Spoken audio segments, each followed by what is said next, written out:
Ayun guys, ako'y magluluto ngayon guys ng pork ribs.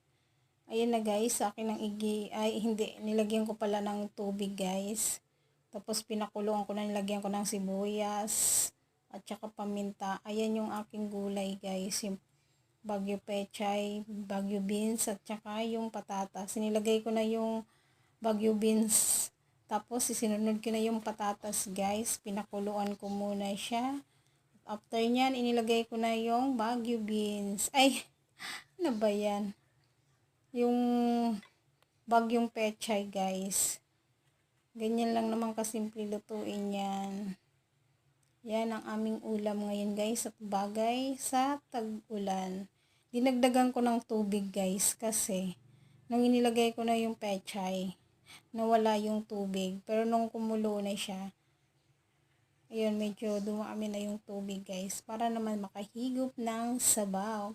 Ayun na guys, tinimplahan ko na yan. Nilagyan ko yan ng pork cubes.